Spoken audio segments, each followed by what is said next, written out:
Welcome to Founders Future, a podcast powered by Closers.io, where we dive into the journeys of innovative entrepreneurs and explore the road ahead for them and their companies.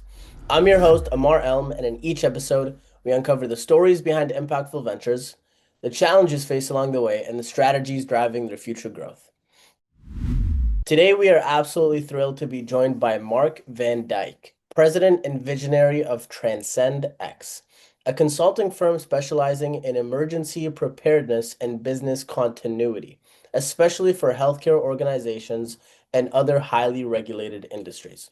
With a deep background in crisis management, organizational resilience, and business leadership, Mark leads TranscendX in helping clients navigate the complex challenges of risk, continuity planning, and operational excellence.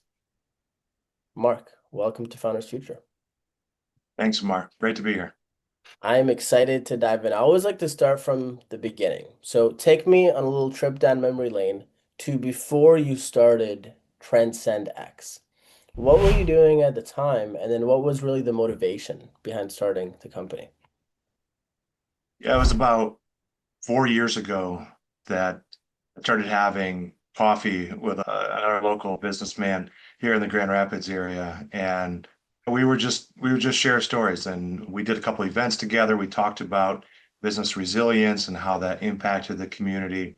And as we continued talking about the struggles that businesses face, the struggles that healthcare faces, it became very clear to us that there was more that we could do in the industry, especially in healthcare, around business disruption.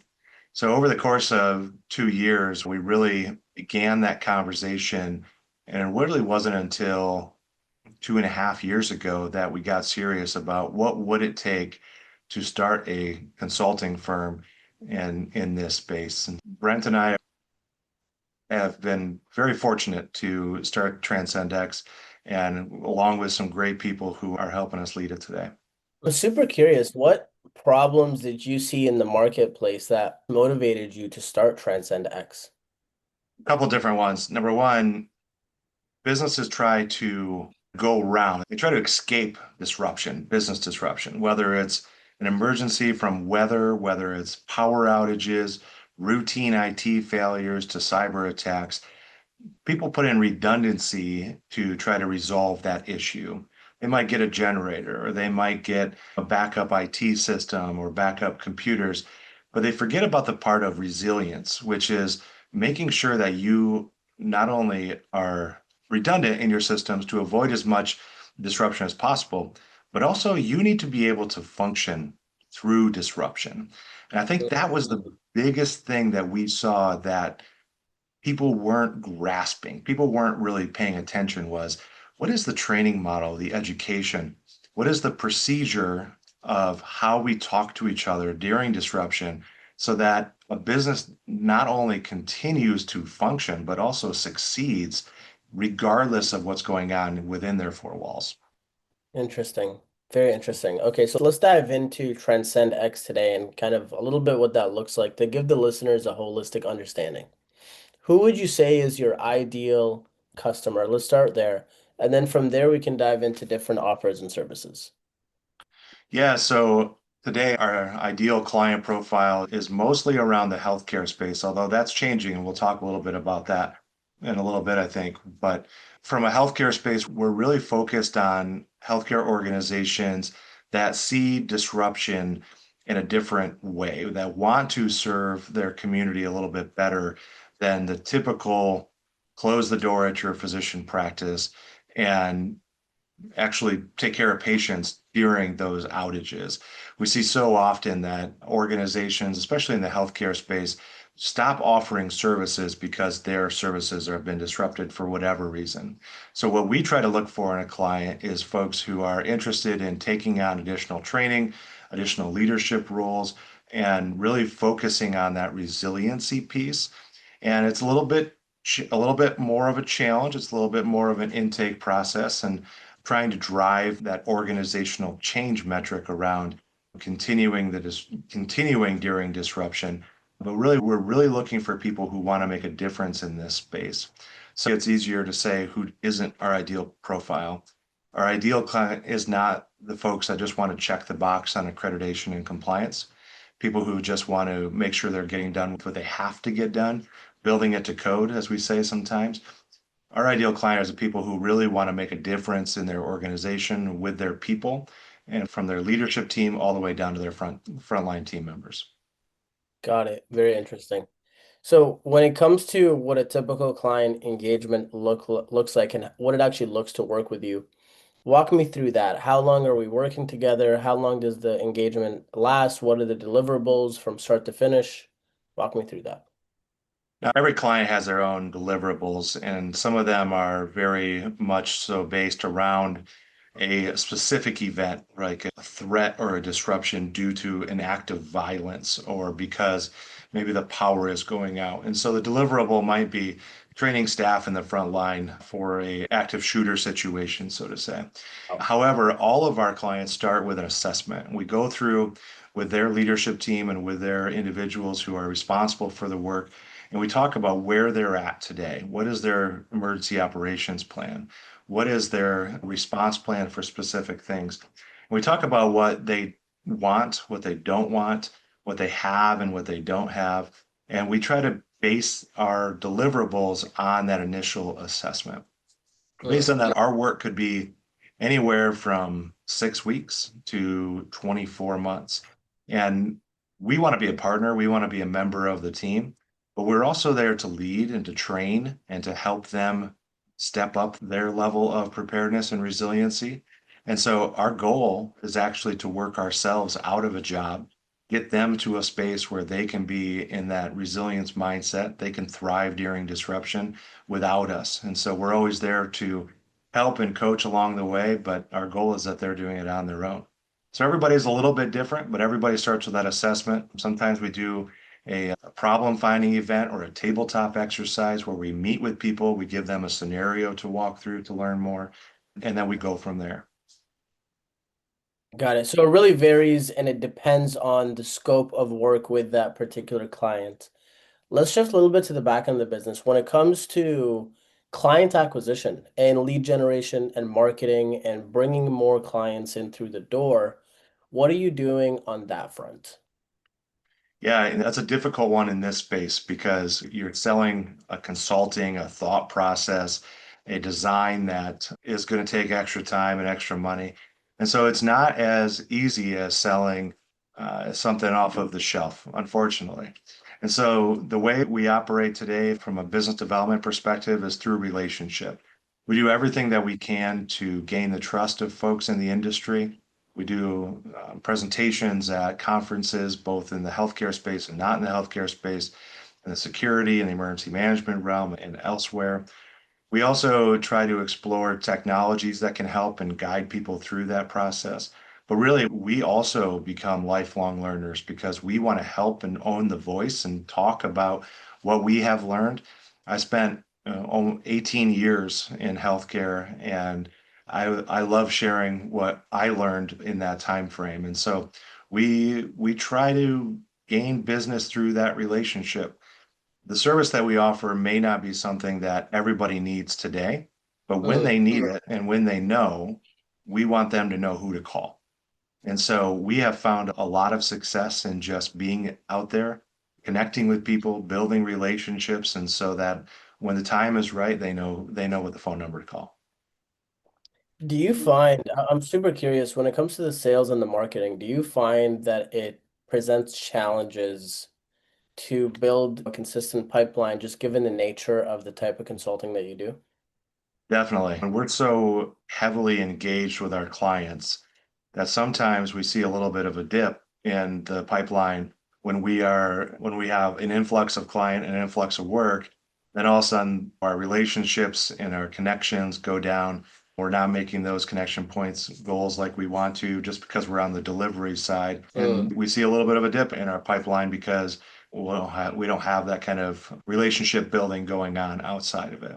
Now, there is other pathways, right? We have one of several public RFPs that has gained relationships. There's other pathways to do this as well. And so we're exploring some of those to try to eliminate the dip in the pipeline. But yeah, it's definitely a challenge to continually build those relationships. Yeah, I'm curious, what have you tried in the past to build more predictability, to build more consistency when it comes to the marketing and the sales process? Yeah, we're still a pretty young company. And so I think we are still in the trial and error phase, that's for sure. RFP building is one of them.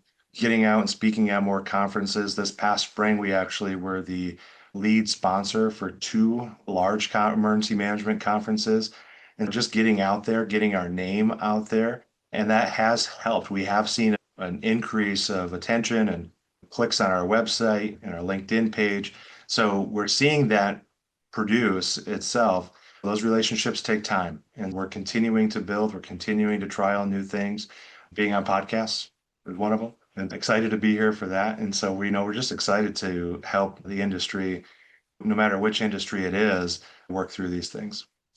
Cool. So it sounds like that's something that you're working through right now is the trial and error piece. What are the channels that you want to leverage, et cetera, the ones that bring in the most results? When it comes to the sales process, what does that look like? Are you the one that's having these conversations? Is it a longer sales cycle? Walk me through what are the different steps that a lead goes through before they become a client. Yeah, and we haven't had a lot of predictability in that kind of client from contract to close to all that stuff yet. We have found that some people in this space, they need help right now because of an incident. Something happened in their organization. They're scrambling. Their team members are saying, we need more. Their leaders are saying, we need more. And so they're looking for someone to call. They reach out because we've had a prior relationship. That sales cycle is very short, and we walk through those things very quickly. There's others that we have been building a relationship for over a year, and we're still going through that sales cycle. So really depends on the client, really depends on their needs. Some of them are a little bit shorter term. Some of them are a little bit longer and not a whole lot of predictability in that. I'm curious, what do you feel like the next evolution of the lead gen and the marketing needs to look like to build more predictability on both fronts and to also decrease the sales cycle? Yeah, I think it's a couple things. We need more relationships in the pipeline. We need more outreach. We need more relationships. We need just all of that stuff that goes into if we're closing on 20% of our relationships or going and speaking at a conference does 10 leads, we just need to increase the breadth of that. And that's a time and that's a resource, that's an energy type of situation. That's the kind of our goal right now is increasing that kind of that relationship, getting out in front of people.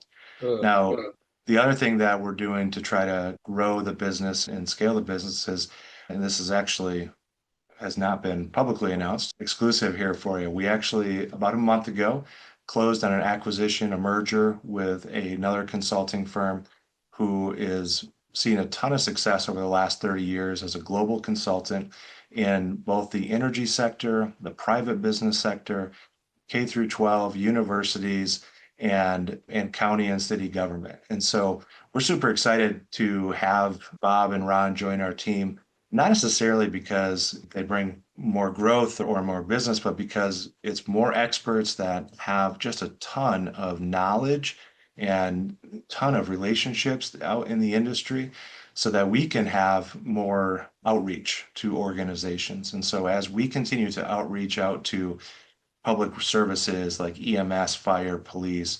universities, and so forth, we know that we have the experts in house to speak the language that they have.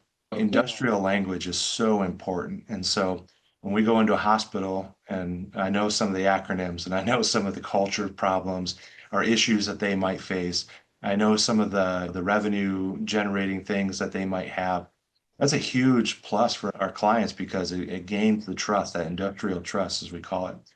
Now, likewise, we have another team of folks who have industrial knowledge and trust within those verticals and those sectors that bring in that help. So when I go to a law enforcement agency or a university, I'm guessing sometimes, right? I'm guessing what they're talking about, what the acronym is. I may be on Google on the side trying to figure out what that is quick. And Yeah. it's not that the idea, the themes don't transfer over because they do. It's just that understanding of the culture and the organization of those types of businesses. And so now that we have the teams together, we can provide services in the energy sector like nuclear power. We can provide services at universities, and we can bring that resilience framework that thrive through disruption, and we can trend it across all the different types of verticals. So we're super excited about that. So you purchased the company. TranscendX acquired the other company. Correct. Okay, powerful. Do you mind sharing a little bit more specifics on that deal?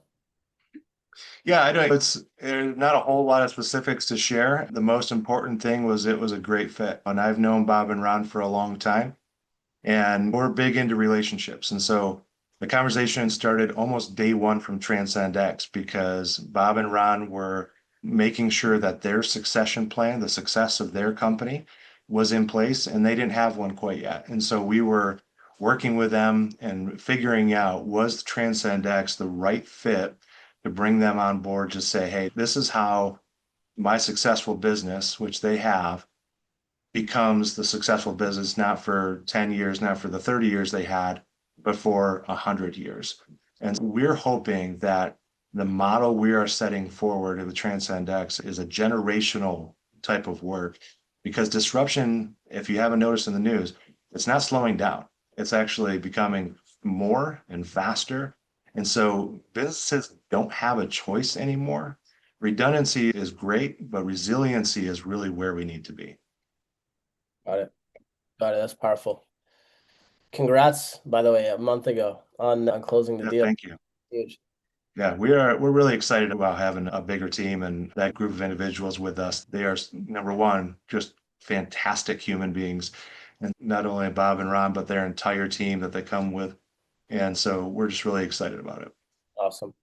When it comes to your vision, so if you were to think 12 months down the line, from a revenue perspective, what are you really aiming towards?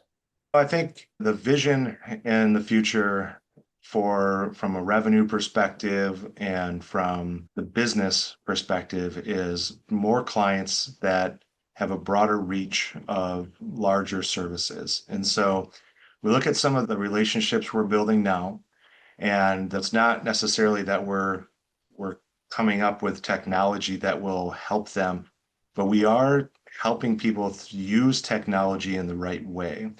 When we talk about how people see their organizations, there is a methodology to what they're seeing.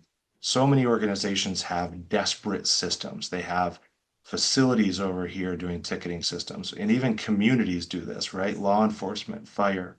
So, how do we bring those folks together? How do we bring a knowledge base that says, hey, the water main break or the water leak in this room may also be the ticket from over here.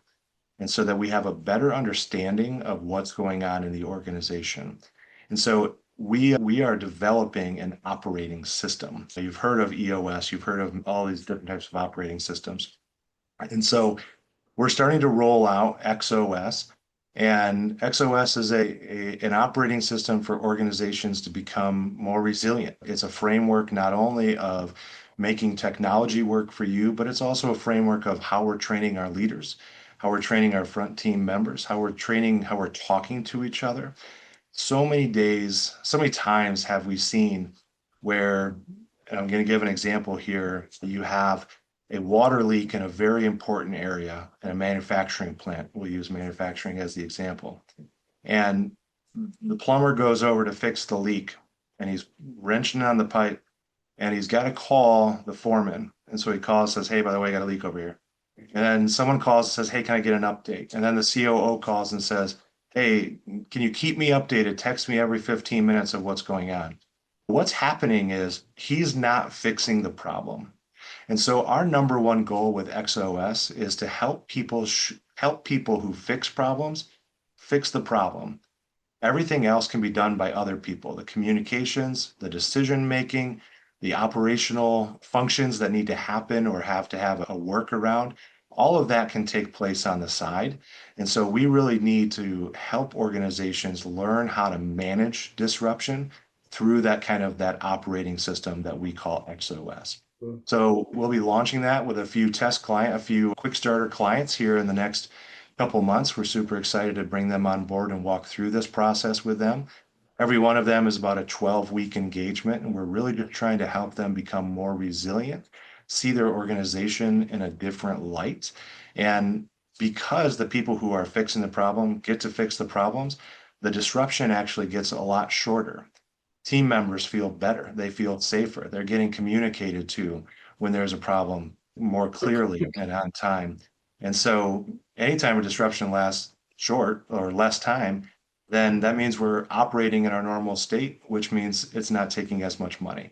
So the ROI is there. We can minimize IT downtimes. We can minimize facilities downtimes simply by process and understanding and talking to each other.